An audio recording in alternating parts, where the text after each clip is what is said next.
Hello guys, मेरा नाम है ऋषभ और आप देख रहे हो KRP रिव्यूज। हाँ, ये चैनल पहले टेक हब था, बट आज के बाद KRP रिव्यूज होने वाला है। इसका नाम मैं ऑफिशियली URL पे रजिस्टर कर रहा हूँ। तो हाँ, this is KRP reviews. Welcome to the channel. अगर फर्स्ट टाइम आ रहे हो तो प्लीज सब्सक्राइब कर दो। वीडियो पसंद आए तो प्लीज वीडियो को लाइक कर देना। एंड इस वीडियो में हम बात करने वाले हैं, शुड यू बाई आईफोन्स। क्या आपका आईफोन खरीदना चाहिए? बट बहुत लोगों के मन में बहुत सारे डाउट्स है कि क्या सारे ऐप स्पीड है, ऐसे बहुत सारे रैंडम थॉट्स है। तो उन सबको मैं क्लियर करूंगा। वीडियो को एंड तक जरूर देखना गाइस। अभी के लिए let's get started.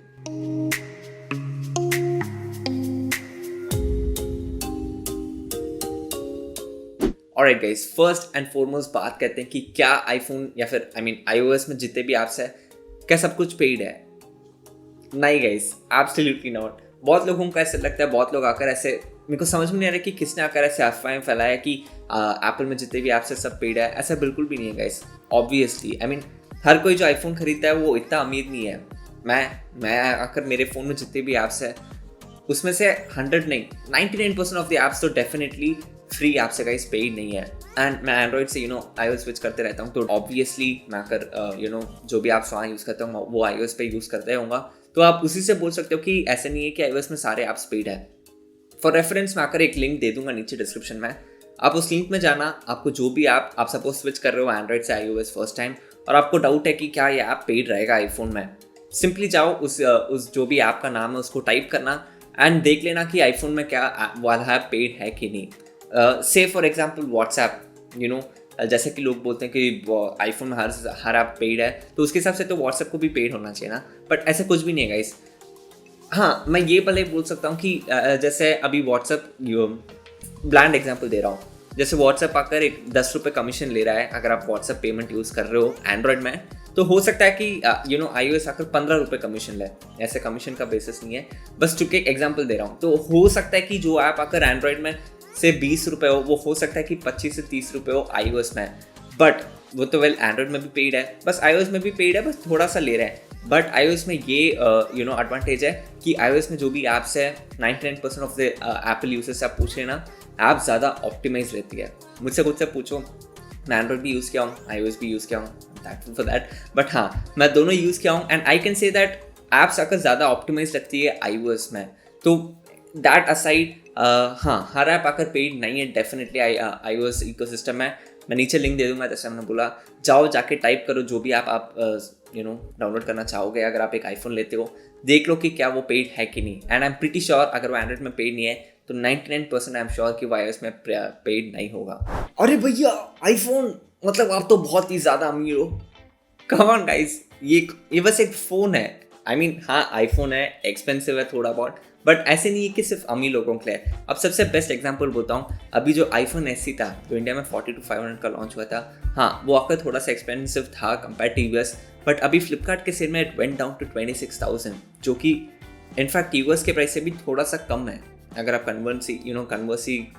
Currency convert करोगे तो US से भी कम है।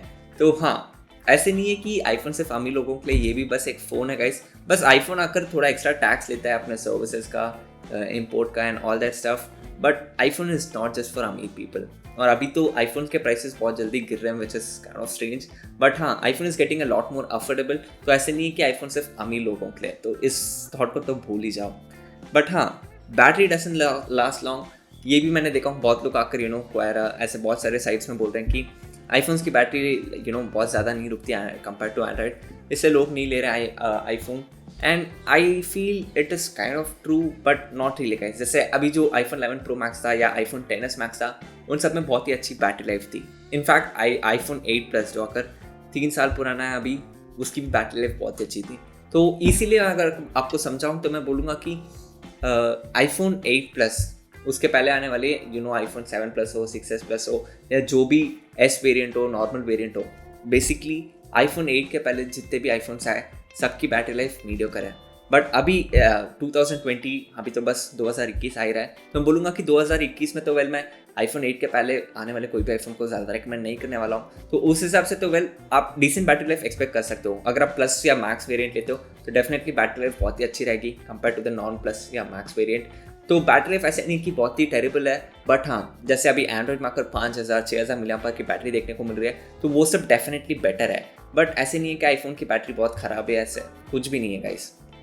तो इस थॉट को भी अगर हटा दो, अगर आपके मन में है कि आईफोन्स की बैटरी लाइफ आईफोन की बैटरी लाइफ टेरेबल है, ऐसा कुछ भी नहीं है। अब लास्टली एक चीज़ की बात करना चाहूँगा मिड्स के डिपार्टमेंट में कि आईफोन में कस्टमाइजेशन नहीं है, वो एक ड्रॉबैक है। ब्रॉडली स्पीकिंग ये एक ड्रॉबैक नहीं बल्कि काइंड ऑफ एक एडवांटेज है बोल सकता हूँ। अब लोगों का पर्सपेक्टिव होता है गाइस, अगर मैं बोलूँगा कि एंड्रॉइड इतना कस्टमाइजेबल है तो उसका आकर एक ड्रॉबैक है। Customisation is great but privacy, अब यहाँ पर आकर कस्टमाइजेशन नहीं है बट प्राइवेसी है।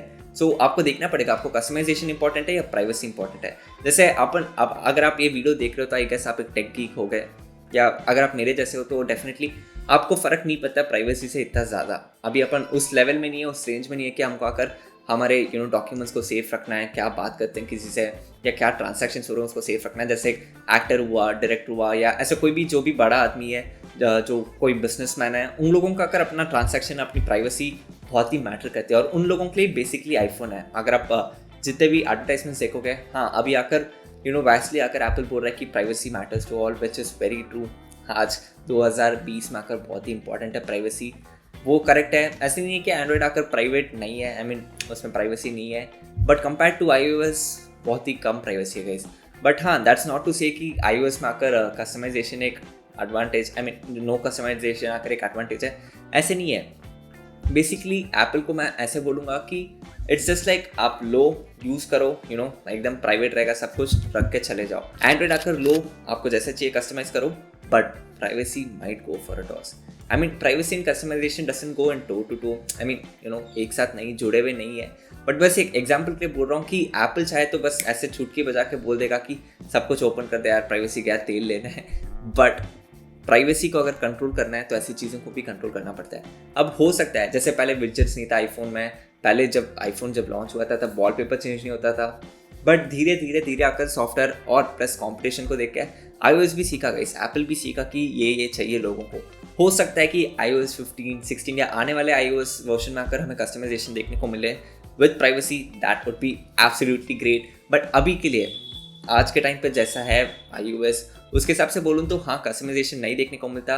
बट दैट्स लाइक एक्सपेक्टिंग कि अगर आप एक बुलेट ले लो 350 सीसी की है बट ड्यूक 200 से फास्ट है, डेफिनेटली नॉट। अपने को पता है कि अपन क्या ले रहे हैं, तो उसी हिसाब से तो एक्सपेक्टेशन रखना चाहिए। तो मैं बोलूँगा कि हाँ, कस्टमाइजेशन नहीं है, पता चल गया ना आपको, तो फिर इसको एक कॉन बोल के कोई फ़ायदा नहीं गाइस, कस्टमाइजेशन नहीं है बेसिकली।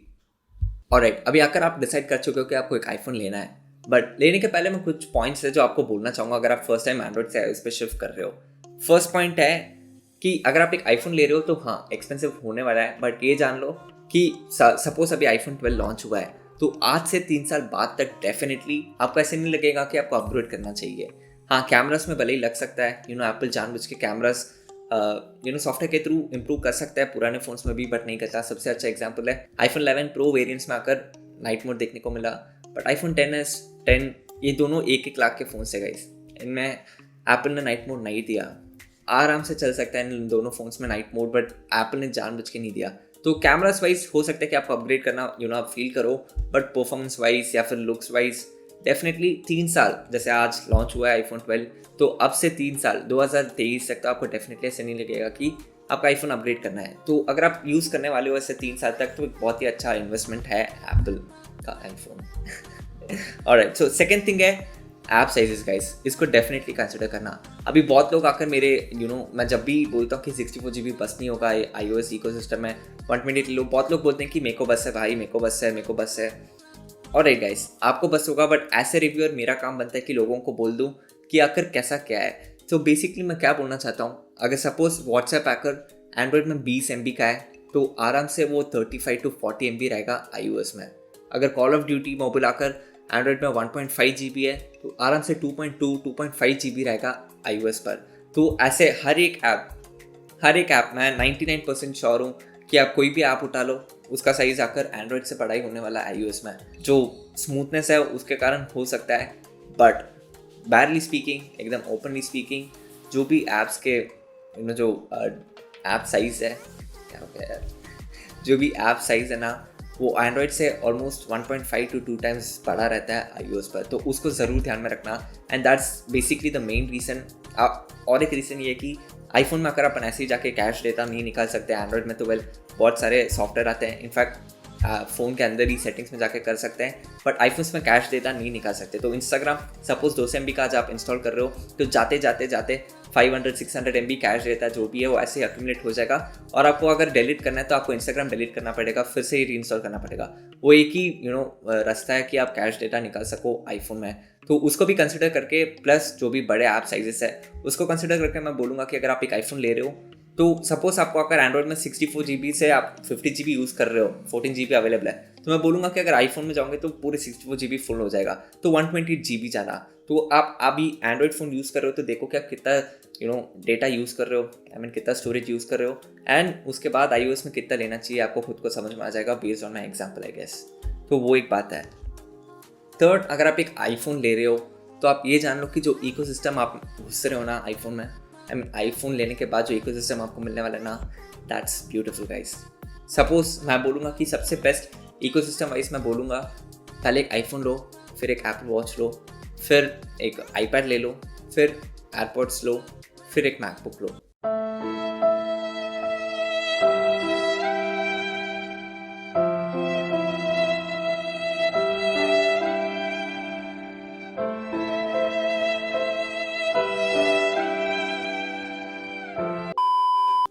मतलब मेरे पास एक एग्जांपल दे रहा हूँ, मैं ये नहीं बोल रहा हूँ कि आपको ये सब लेना पड़ेगा, बट अगर आप लोगे तो आईफोन से सीमलेसली कनेक्ट कर जाएगा एप्पल वॉच आकर काम करेगा, नोटिफिकेशंस वो सब पहुँचाने में आईपैड के साथ। तो ऐसे हर एक चीज़ है, जैसे एयरपॉड्स है, आपने उठाया आईपैड तो आईपैड से कनेक्ट हो गया, आईफोन उठाया तो आईफोन से कनेक्ट हो गया। तो जो इकोसिस्टम है एप्पल का बहुत ही ब्यूटीफुल है अभी तक। 99% आई एम श्योर, अगेन इस वीडियो का टाइटल होना चाहिए 99% एप्पल गाय, जस्ट किडिंग गाइस, बस ऐसी बातों में निकल रहा है। बट हाँ, आई एम प्रीटी श्योर कि आईफोन जितना अच्छा इकोसिस्टम किसी और, एप्पल का जो इकोसिस्टम है उससे बेटर इकोसिस्टम कहीं भी नहीं देखने को मिलेगा। हुआवे या सैमसंग हो सकता है कि सेकंड क्लोज आ जाए, बट एप्पल को डेफिनेटली ओवरटेक नहीं कर सकता। तो हाँ, अगर आप एक एप्पल का, आपके पास पैसे हैं, आप एप्पल का आईफोन ले रहे हो, तो मैं बोलूँगा कि आप जाते जाते ऐसे एक इकोसिस्टम बिल्ड कर सकते हो, and you will definitely not regret it. Fourth चीज़ है, ये जान लो गाइस, एप्पल के आईफोन्स का आकर रिपेयर कॉस्ट बहुत ही ज़्यादा है। आईफोन एसई अगर आपको याद है अभी जो 25,000 में मिल रहा था, अगर आप उसका डिस्प्ले तोड़ दो, सिर्फ ऊपर का जो ग्लास है, सो आईफोन एसई का बेसिकली ग्लास अलग से आता है और टच अलग से आता है। बहुत लोग टच मतलब डिस्प्ले, तो टच और डिस्प्ले आकर अलग अलग से आता है, बट बहुत सारे फ़ोन्स का जैसे 10R का सब आकर पूरा कॉम्बो चेंज करना पड़ता है। But instead of that fact, जो आईफोन एसई जो 25,000 का है, अगर आप एप्पल में डिस्प्ले जाके पूछो कितने का है, तो बोलेंगे कि रिपेयर का 14,000 है। मैं खुद जाके पूछा, 2-3 एप्पल स्टोर में जाके पूछा, उन लोग ने हमको ऐसे ही बोल दिया कि 13,000 लगेगा। समझ लो आप एक 25,000 का फ़ोन इतने मोटे बेजल्स के साथ ऑलरेडी ले रहे हो 26-30,000 देके, उसके बाद जो डिस्प्ले है, सिर्फ डिस्प्ले का कॉस्ट 14-15,000 है। It's insane guys. तो हाँ, कोई भी जैसे वन प्लस का भी बहुत एक्सपेंसिव है, OnePlus 7 का डिस्प्ले 8,000 का है गाइस। तो हाँ, एक्सपेंसिव है, बट एप्पल का कुछ ज़्यादा एक्सपेंसिव है।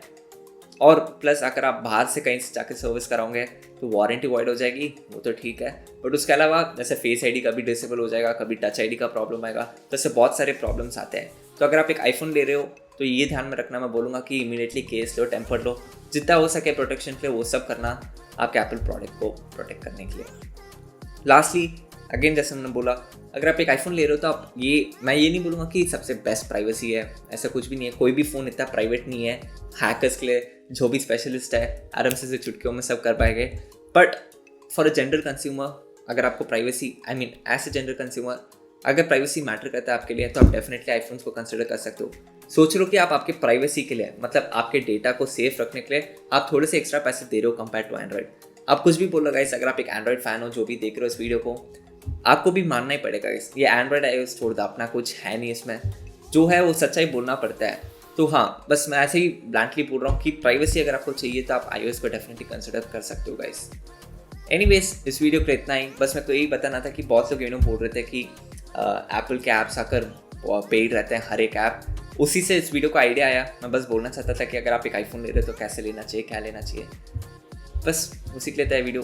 एंड अगर आप एक आईफोन ले रहे हो by the way second hand में, तो मैंने ऑलरेडी एक वीडियो बनाया है, यहाँ पे आई बटन में मिल जाएगा या नीचे डिस्क्रिप्शन में भी लिंक दे दूंगा, उसको ज़रूर जाके देखना गाइस। मैं पूरे डिटेल में बताऊंगा कि अगर आप एक आईफोन ले रहे हो सेकंड हैंड में तो आपको क्या क्या चेक करना चाहिए लेने से पहले। एनीवेज, उम्मीद है आपको वीडियो पसंद आया तो प्लीज़ वीडियो को लाइक कर देना, चैनल को भी सब्सक्राइब कर दो गाइस। KRP रिव्यू से चैनल का नाम भूलना मत। मेरा नाम है ऋषभ, आप देख रहे थे टेक अप। बातचीत करूँगा आपसे मेरे अगले वीडियो में। Take it easy.